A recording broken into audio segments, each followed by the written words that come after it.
Well, to introduce you guys, I thought about starting a conversation, podcast, interview type segment, just basically us talking. Like we were talking about before we started rolling. Just talk, just a conversation, or interview, whatever the hell you want to call it. The point of this is to get your opinions, thoughts on topics, what you've done, telling tales of the past, or just past happenings, etc. You get the memo. But I wanted to start with you, just some legit talk. I love talking with you, and I feel like you're a great debut to this segment.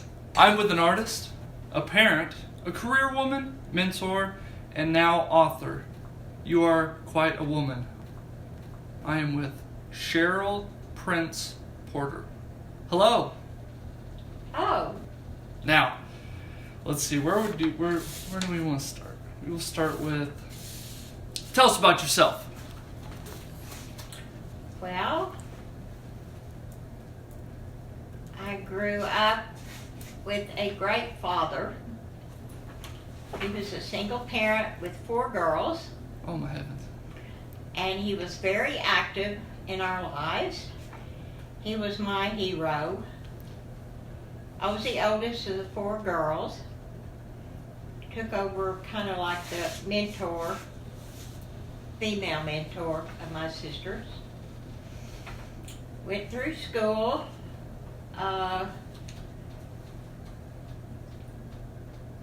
Achieved a lot of long-time goals in school.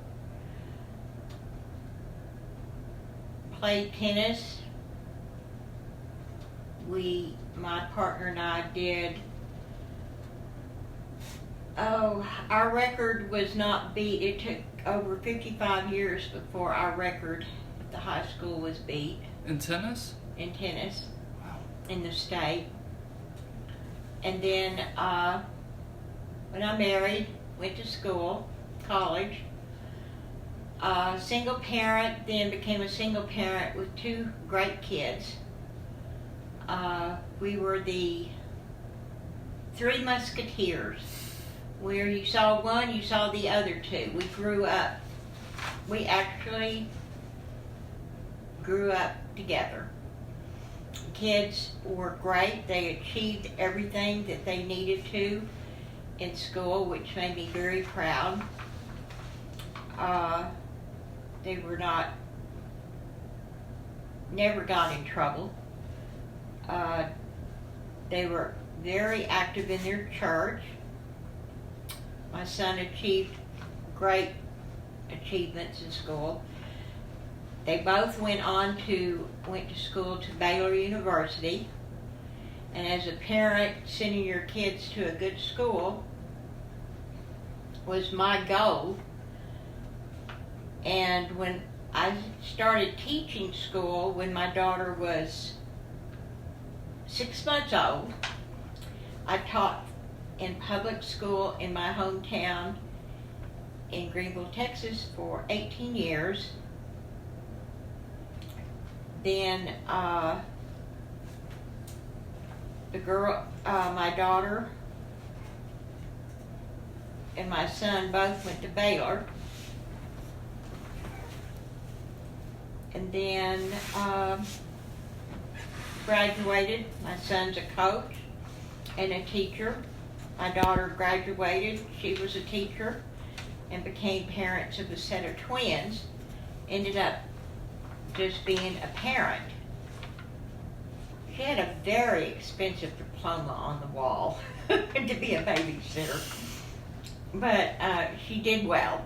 And she raised 2 great kids. She has a son. So actually she has had 3, they have 3 great kids. My son has 3 kids. Let's see. When I was teaching on the side, I would started doing my school district, painting murals in their, learning murals in their schools.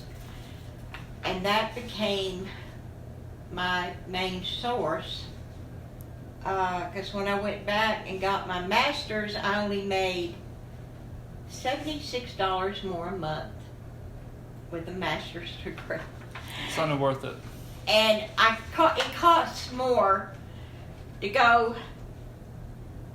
Oh Lord, it costs way too much. Ridiculous. And but anyway, the architects that were doing my school district asked me if I would design their schools for them. And their company, that and one other company, they were the two largest architect school builders in Texas. When I quit, I had my business for 30 years. What were you doing?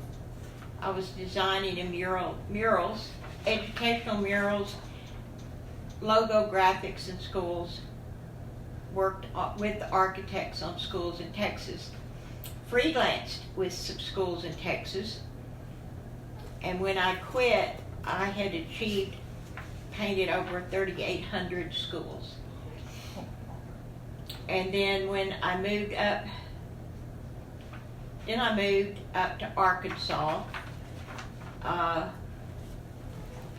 and made my life here, and that's when, after surviving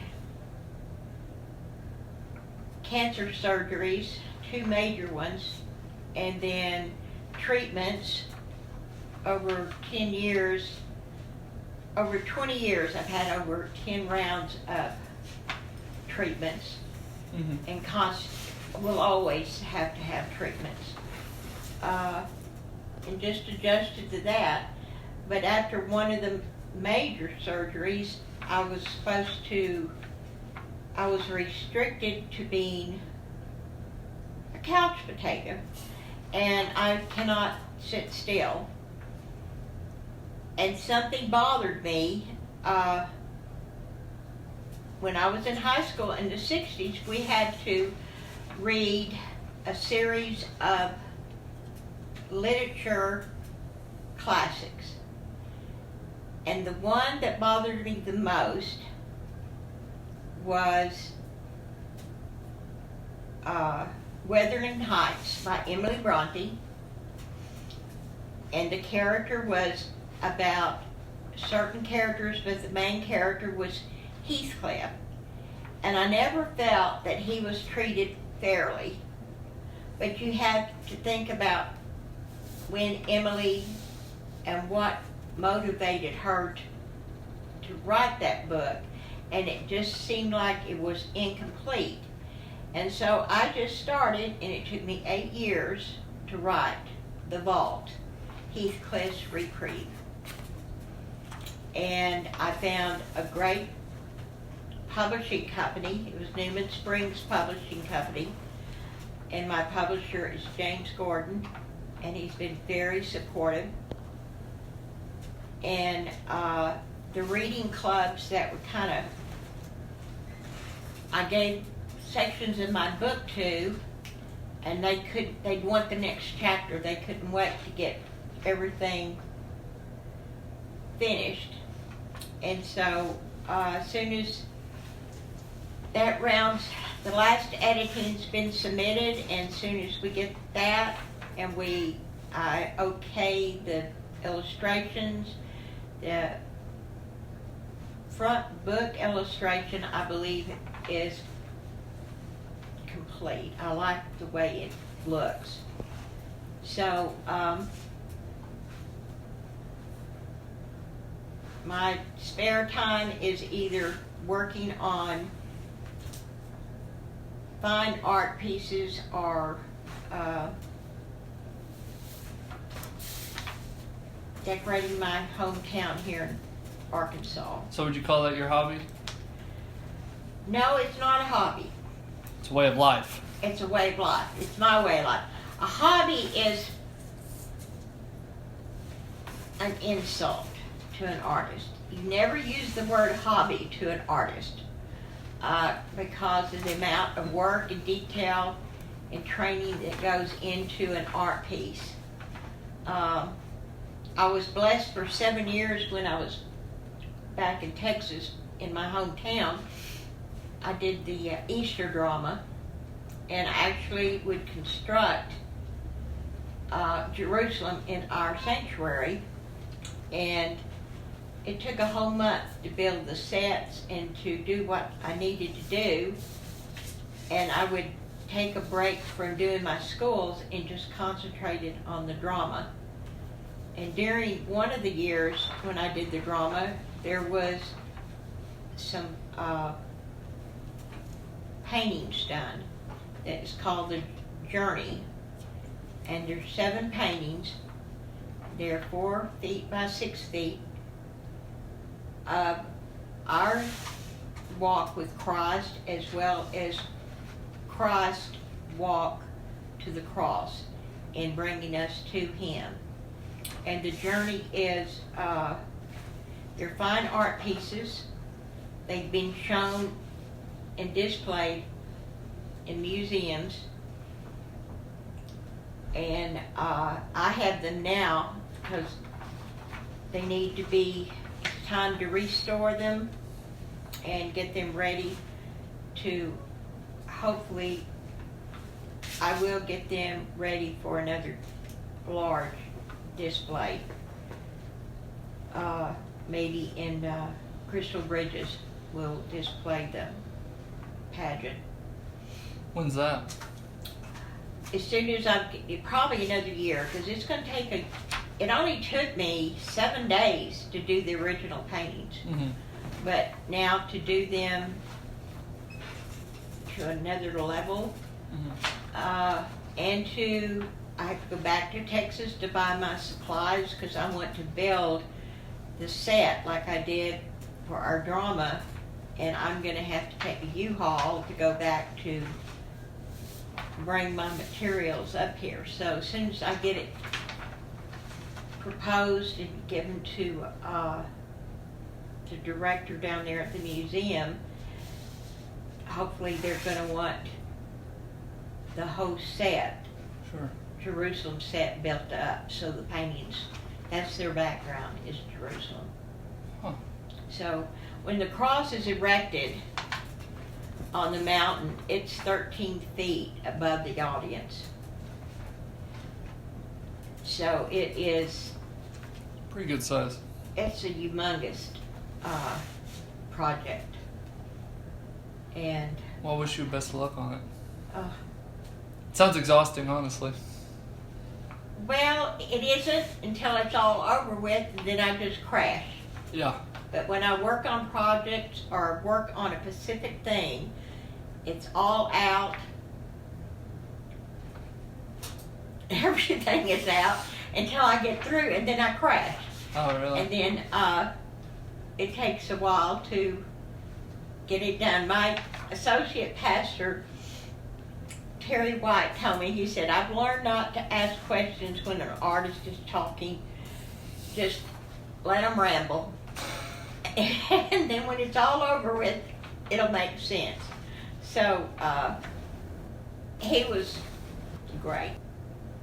Bobby Renfro and Terry White were my ministers back home, and they were a big influence. And step back, leave me alone, because they knew I knew what I was doing, or they knew I trusted in the one that was guiding me to create what needed to be created. So they all were excited when I got through with the project to see what it was going to be like. Absolutely. What was guiding you? My faith, I have an angel, and its name is Emet.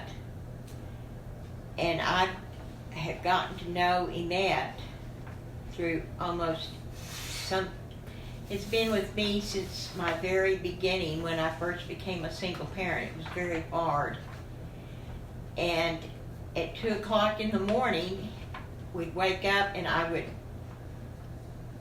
be reading my Bible, and it would answer my questions that I had that needed to be solved. And it was not for a couple of years until I realized I was actually blessed to get to know my angel personally. And my angel helped me through everything, including helping me. I was the writer on my book. Emet was the author. I like that. Emet was my author, and I'm the writer. And what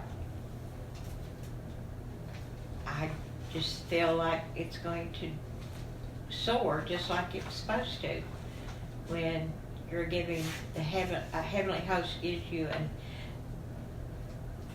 heavenly host gives you one of their helpers, and you get to know them personally. You let them get out of the way and let them do their job. Guide you, right? Yeah, they're going to guide me all the way through it. They're going to guide me to the people to help this book do what it's supposed to. It is supposed to not let... Heathcliff was tortured. He was degraded.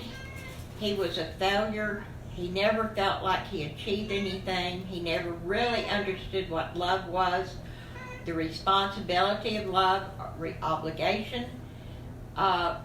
It was sad. His whole life was the bottomless pit of nothing.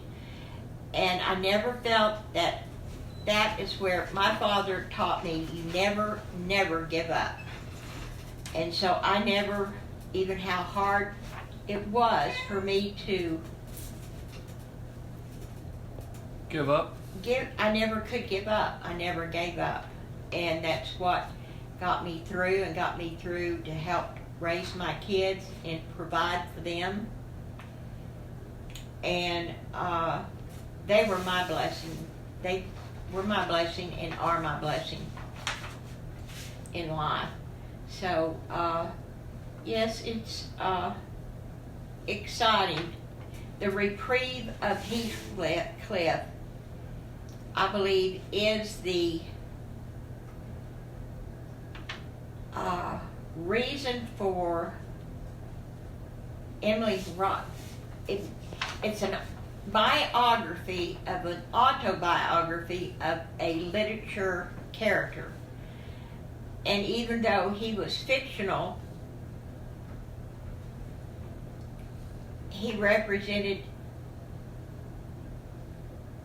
life, or he represented a person and how they have to go through things. And I didn't want him to give up, and I wanted him to have the best in life, and that's what brought about giving him a reprieve. It taught him to take his past, go to the present, and have a future. And it would encourage anybody that reads it to not to give up. That's what I liked about reading your book. You were telling me kind of like if I recall, what was it? Like, you didn't like the original state of it, so you kind of... The original state was written by a spinster, and they basically have no reality of personal contact, or back in those days it was forbidden. I mean, they just had a grim look at life, and she wrote it that way. And I just felt her version was correct for her, but it was not correct for Heathcliff. He deserved to have better. So this whole book, it's specifically for Heathcliff? Yes, this is Heathcliff. In Wuthering Heights, Emily wrote about Catherine and Heathcliff and how Catherine used Heathcliff and was a horrible person. And that continues through my story about how she is and how she was. But then it comes to the end that Heathcliff was brought up, finally got to be what he always wanted, was to be a gentleman, to have responsibility and obligations for himself. And he did that, but then when it came time for him to be able to have his own life, it took him a while to realize it was all right to move on. And he met a minister in his trails or in his lessons in life that helped him, guide him into what ended up becoming Heathcliff's Reprieve. And it was a beautiful story. Even with Catherine, that part was, but he had to have had a responsibility. He had to have had a relationship like with Catherine to understand there is something better than that. But he had to live that out to the fullest and move on and accept it's all right to move on and to be happy. And he ended up was able to do that. What makes your book special or sticks out, do you think? That I was able to finish it.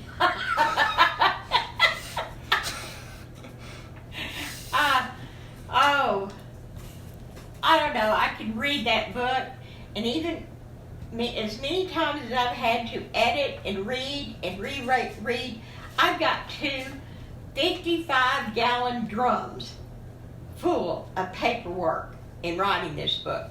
Plus, I've got to buy another drum to put the rest of the paperwork in it. And that is going to those 3 drums are going to be stored just in case I ever have to prove that I'm the author. And when I can finally get through with them, they're going to be burned. Oh, and the paperwork will be burned because it has been copyrighted and all the important things, but I still like to hang on to all of that paperwork. But Lord, I have 3 drums full of paperwork. So, from the time I started, I have one very close friend that I grew up with. She was my partner in tennis, and Kay could vouch for me. If the thought of me writing a book, my grades in English were not that great. And if somebody had told me back in high school, now I did do one book, edit a book for a teacher, and I illustrated it, and she was so impressed with that book that I wish that if she had worked and motivated me more, I would have developed that part that brought this about. You think it would have been done sooner? Or started sooner? I don't know. I don't think so. I think everything is a time and a place. Absolutely. Okay. And the time was right, and the place is right, and the book is going to come out. And once it gets their publishing and getting it ready for being published, the time is right. People are tired right now of this has been a hard year. It's going to be another year to get a grip and get moving on. And they're going to be ready to have a book, and if it's made into a movie, of something that survives and there's a happy ending to it. And hopefully this can reflect not only on a personal level, but this is life itself. Sure. It takes a full circle. And I'm going to tell a secret.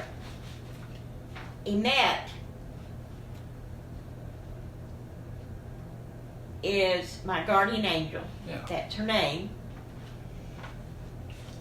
Been with me for 50 years or more. But it wasn't until I do a series of paintings. I did one for a doctor back home, and it was somewhere in time. And then there's been other paintings concerning Emet that deals with time. Well, the vault deals with time. It's Reprieve. It's Heathcliff's Reprieve, but it's also, it has to deal with the clock that's on the cover of the book. And time, and spell time backwards. E-M-I-T, Emmett. Emet. I didn't know if you spelled it like Emmett Smith or... Oh, hush. No. Emet. E-M-I-T. E-M-I-T. I had a friend in Dallas. She goes, we were talking about a painting I was trying to work out, and she goes, Cheryl, do you know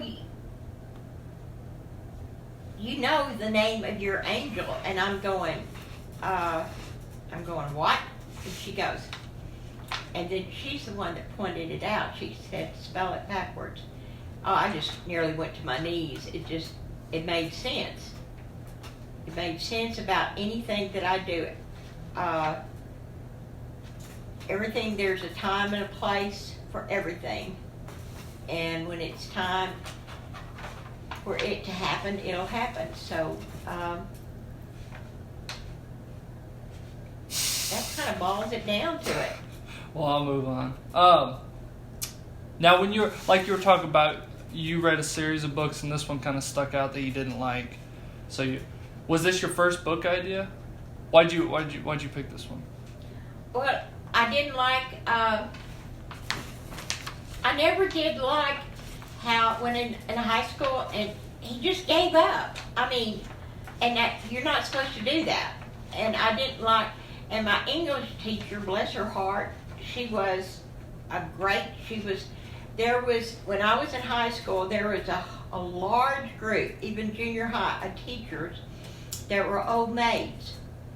And those ladies were either widows, they were not spinsters by choice, they were spinsters because their brothers, their sweethearts, their husbands, they were killed in World War I and II.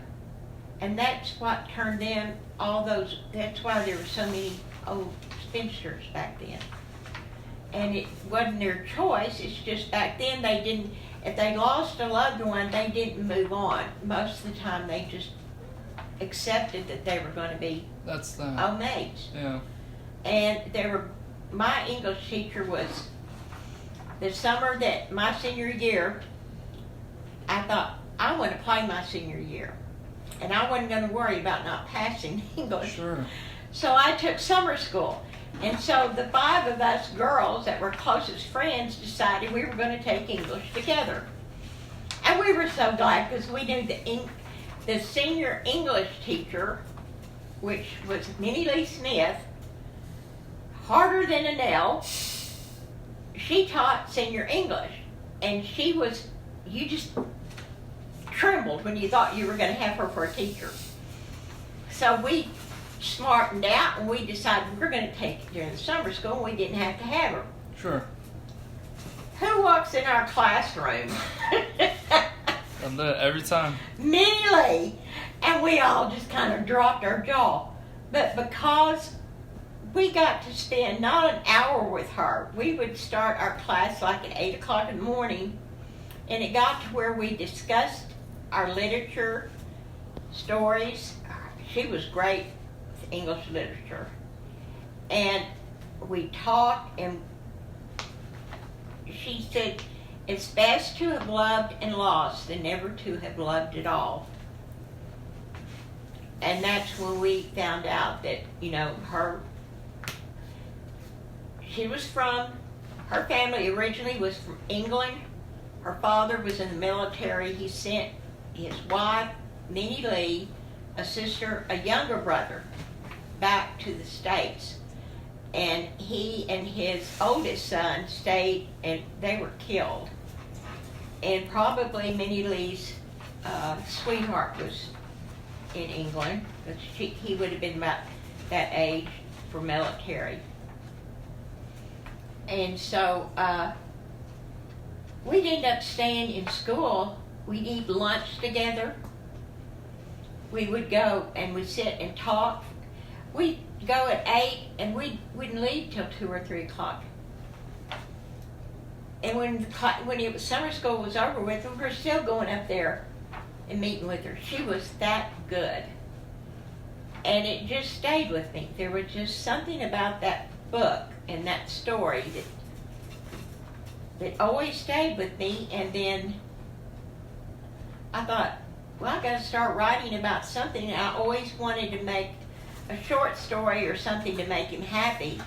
But it wasn't until I got into it that I actually found myself, I was writing a book.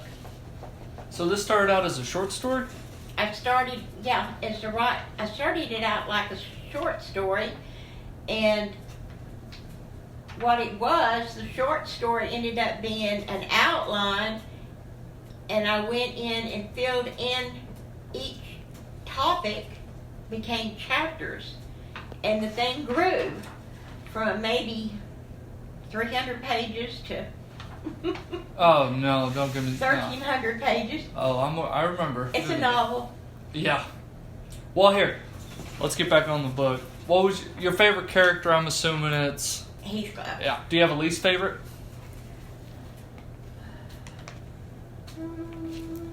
Catherine. Is there any new characters in the book that weren't in Wuthering Heights or whatever? Wuthering Heights. Yeah. You're going to have Heathcliff's father, and Heathcliff didn't know his father. Yeah. And he thought he was just an orphan until he found out that he was Not. He was rescued from the labor house in London, and of course, you know, he has a father, but he never thought he'd find him. And then when he did find him, he had his father. He had Captain, which was Heathcliff's very close friend. And then everything aspect of Heathcliff's life, of his past, that he didn't get to have until he met up with it and he got to fall into place. Those were all new characters. There were a lot of new characters. Were there any that was based on people in your life, or did these just come to you, like you said? I have a character named Charles. He was one of my principals. That I loved dearly, and I wanted his name to be put in the book, not necessarily. And then there was the character Libby, and that was a teacher that I worked with that I loved dearly, and I wanted her name to be put in there. And then I named Heathcliff's children, actually, and some Heathcliff's children were actually named after my children's names and my grandchildren's names. And it's not necessarily their personality, but I wanted their names to be in the book. That they're always there. They're always going to be there. No matter Just what. like Wuthering Heights was written back in 1836, and all those characters have lasted all this time. Yeah. Well, my characters are going to last for a long time. I think once this book is read and loved like I know it's going to be loved, I think it's going to be loved. It's going to give time to the characters. Like it's going to age well, you think? I think it's going to age very well. I think it's going to be very good. I know the reading club that read it. They went on a week to just read some books and sit down and talk about them. And they took, she said, 20 books with them. And the only book they ended up reading was mine. And they passed the chapters around to everybody, and they would talk about it. And then, when are we going to get some more? Absolutely. Well, when you keep writing a couple hundred pages every couple weeks, and you can't end it, I mean, I'm sure that'll do. And that's what happened. Now they cannot wait. And then at the, hopefully the Wuthering Heights is still considered part of literature required reading. It hasn't been required reading for many years. I don't remember reading it in high school. Okay. College does pick it up sometimes. Some schools do. But the literature teacher at the university here got the tail end of some of the chapters, and she wants Wuthering Heights to be out the window. Well, she wants the kids to have to read it, but this is a book. The Vault is actually, she wants them to read that after they read Wuthering Heights, so they can see where it comes from. Absolutely.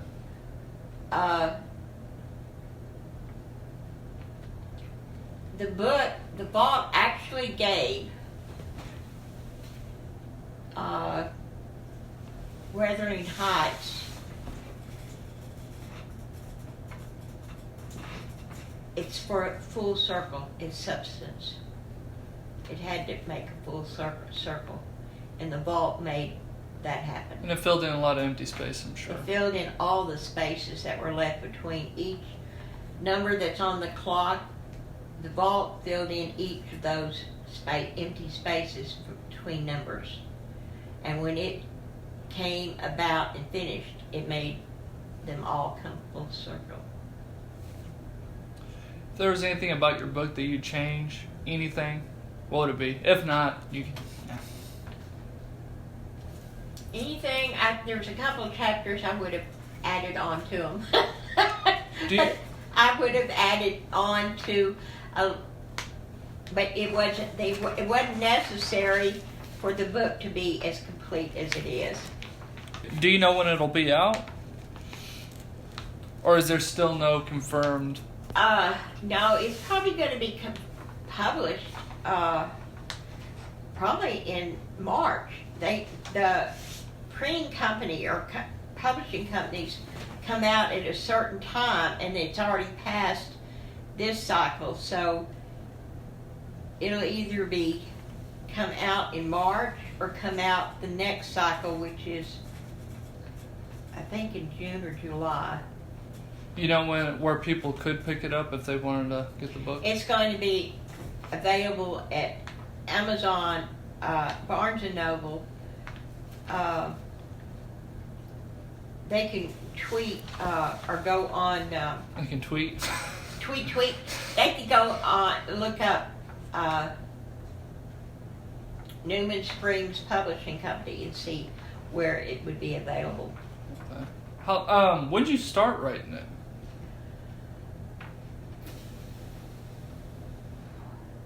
I guess 2010, 2008. That's when I had that surgery. And then when they make you stop adding stuff to the book, this is it. Or are you still able to put stuff to it? I can still put stuff to it, but after I did this last edit is when I closed the chapters. I went from chapter to chapter, and I would dress out things that didn't get addressed. Sure. And add it into it, and then I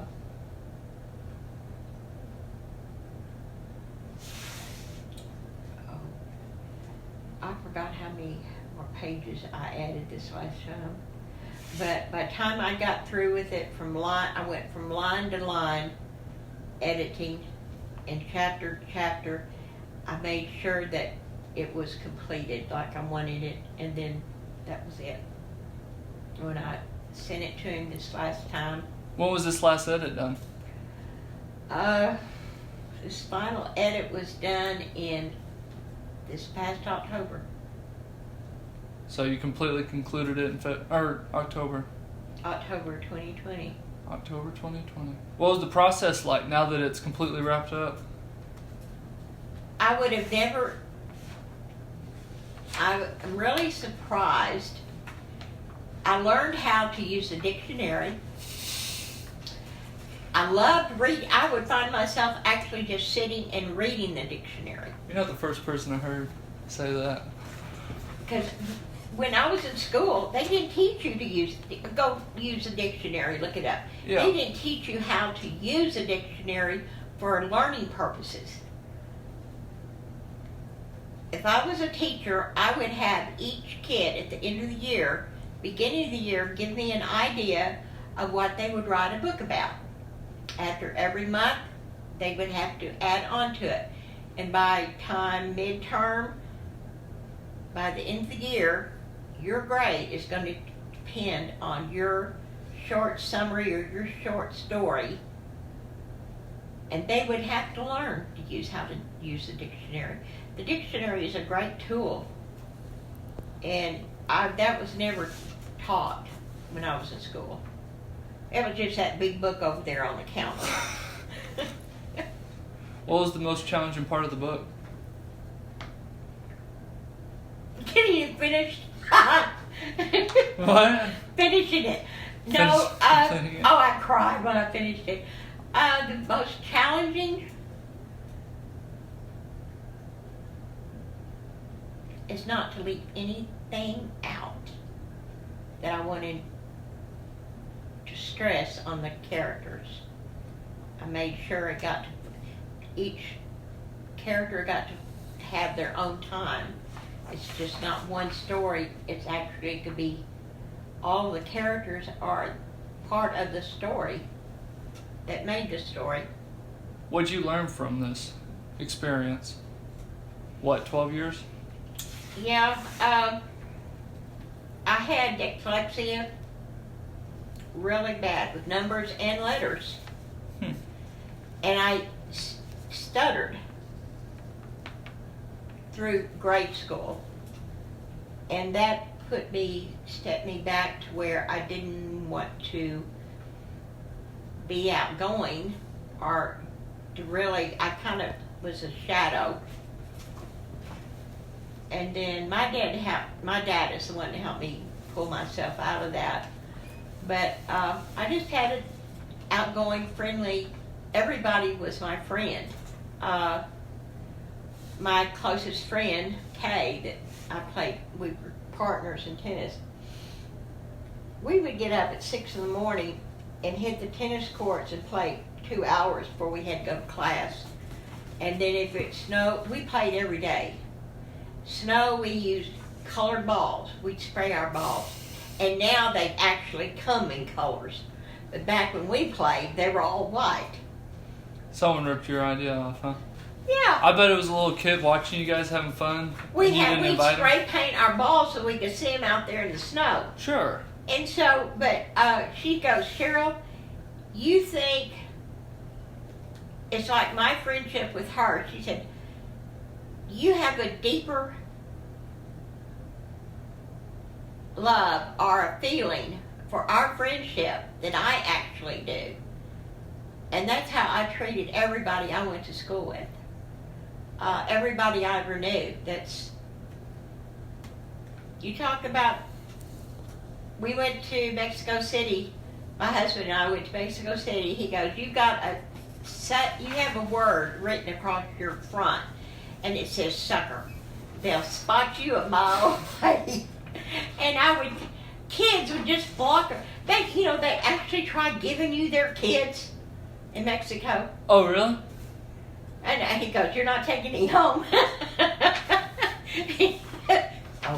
How many would you have took home? This ain't on the questions. I'm just curious. Okay. How many. Well, I probably would have brought a few home. And when I did a school out in El Paso, I did that whole branch of Texas out there. Sure. And when I was out there doing their schools, I was out in Balmaria. I brought home a dog from out there. It was under my car, and I saw it, and I took it and put it in my hotel room.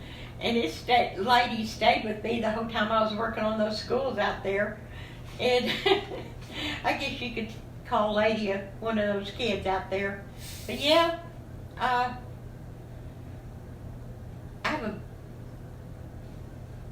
have heart, and I'm not going to apologize for it. Oh, I like it. Well, back on track. Did you set any goals during this, or was it mainly just to accomplish it? My main objective was to follow through with it, to actually get it completed. I might start something and not finish it. But I woke up at 2 o'clock every night and would get up, sit on the couch and write this book until about 10 or 11 o'clock in the morning. Then I'd go to sleep and rest like I was supposed to, and then I'd get back up when it was and that's why I know Emmett was the author, because Emmett did that to me when I was going through trials raising my kids. I'd get up at 2 o'clock and do a lot of reading, and that's when I realized I just grin and I just go, okay, Emmett, let's get started. We got some writing to do. And I wanted to see what I would come up with, accomplish. So, this wasn't accomplished. So that was the goal, is to see it accomplished. Now, before all that, not just because you didn't like something, you wanted to completely complete the story, I guess, in your own way. Was this something on your bucket list, or were you just bored, or did you need to cope with something? It just came up. It just popped up. It was something that had been seeded. Minnie Lee Smith planted this seed 56 years ago. And it took all this time for that seed to finally just sprout. And but it took my living it took my subconscious it came about. And it was time for it to be given its birth. Minnie Lee gave me seeded the seed, but to give this book a rebirth, this whole thing. And it is exactly that. It's been given its birth. And when we roll that book out, there it is. The vault. Bam. What kind of audience do you think will gravitate towards it? I think it's going to attract the male and the female. I don't think it's either sex. I think it's going to be gender. Oh, really? Gender free. I'm not much of a reader, and that's the longest book I've ever read in my life. And this was 2 years ago when I read it, so... Oh, you're going to love it now. I'm excited. Great. What do you want your audience to take from the books? Anyone just to take. If they could take anything from the books and you had the choice, what would it be? Something I learned when I did my paintings. People would see those paintings. They were on display in our town. They had a showing, and people would go by and see them. And people that they were at our church, and they come up and they say, Cheryle, that painting answered so many questions I had going for me. And if an artist can give to somebody something they need that they're lacking, and they find it, that's an achievement in itself. So it's sort of like filling in a gap or answering a question. Yeah, it is giving birth to something that they are seeking, that they didn't know they were even seeking it. It just popped in their subconscious that answered a problem that they needed to know. And so this book is going to do the same thing. I think it's going to motivate. I think it's going to bring some closure. I think it's going to give some birthing to a lot of anybody that reads it. They're going to get something out of this. What advice do you want for anyone who's trying to create a book, construct one? Buy a 55-gallon drum. But buy a whole bunch of pens and pencils and notebooks, and you have to make an outline. But what I want, somebody, what was the question? For anyone who's creating a book, or Not to give up. not to give up. Not to give up, because don't give up. Never give up on. It's a dream that needs to be given a birth. And they'll achieve something that they've not ever realized that they could actually do. If you were able to do any more books, what would you do differently next time? Don't say 55-gallon. What I learned from this was it helped when I realized I actually was outlining what needed to be done, outlining the story from A to Z, and think about each section thoroughly and work only on a section at a time. On this book, I wrote the whole summary book thing, and then I went back and filled in. And but no, I'm not going to set limitations on what I need to do. Emmett would have to be my partner in doing this, and what Emmett does is Let it come naturally. it comes naturally. It's It's a natural thing, and just to know that there's a place and a time, and there's many stages for all actors in that stage. So just Shakespeare was brilliant. that he, well, I don't know too much Shakespeare. To be or not to be, that's Shakespeare, right? Mm-hmm. That's probably the extent of my Shakespeare. All right, this kind of adds on to it. What would your next book be about if you were to construct a new one? If I started another one, I'd have to pray and think about it, what I want to do in it. If you could do anything, just if you. It would be, I would get back to my painting, my detail canvas painting. So you're happy with like one book and move. And one You did your book, book. and then when something comes up, it'll hit me, and then I will work it on it. It's just like with my art pieces, there is several art pieces that I've got to do, and then as I'm painting them, I might come up with an idea of it would make a good book. But no, Nothing. nothing right now. Well, then this is more, I guess you could say, off. Not so much off the book, but what are just.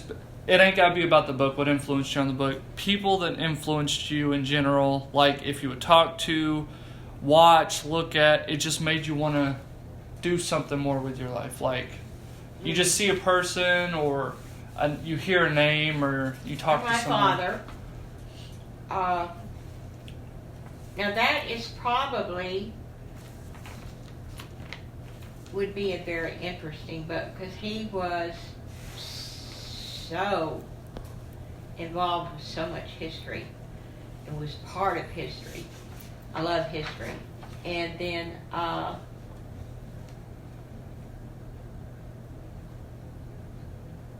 So your dad's your biggest influence? yes, Aside from Emmett, correct? All right. Emmett is my Your guidance. guide. Okay, so your influence is your dad, and your guide was Emet. I'm the go-to person. I'll show you. All right. We are now back. All right. They were to make a movie about you. Who would you want to play you? Anyone. Who do you think would play a good you in a movie?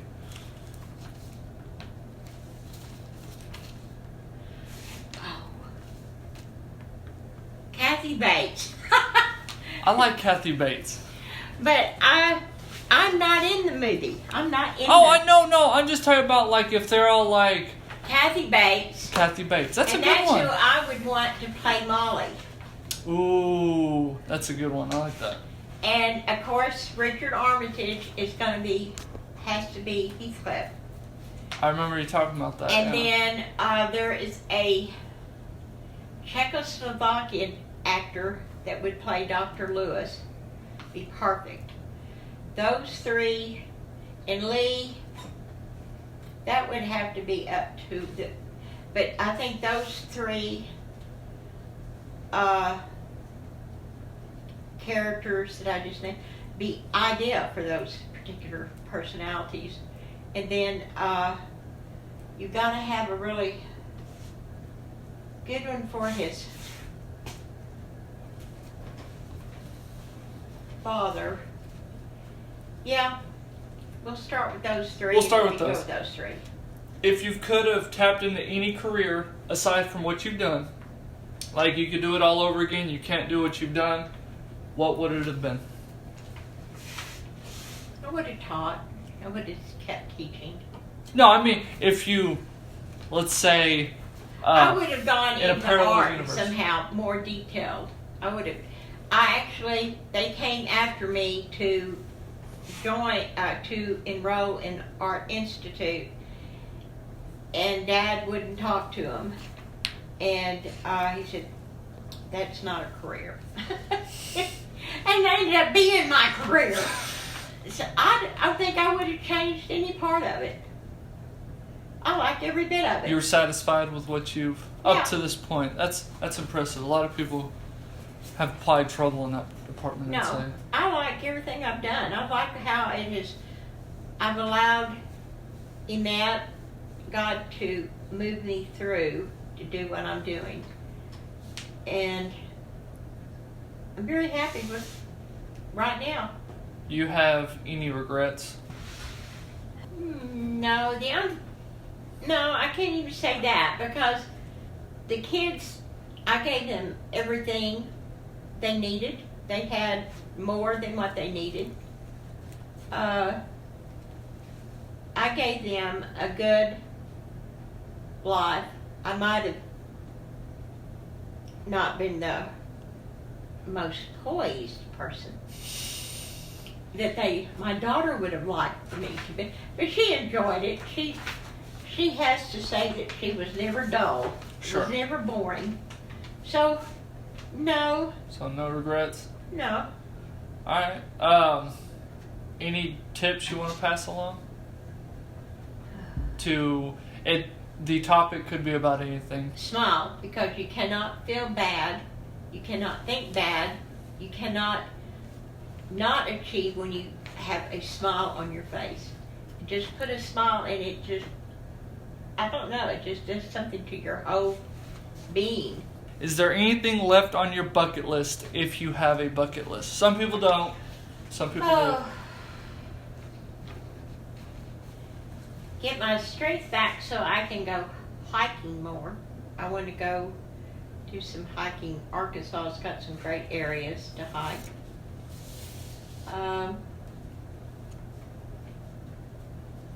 Definitely want to get that hot air balloon up in the sky to go see those areas through Arkansas.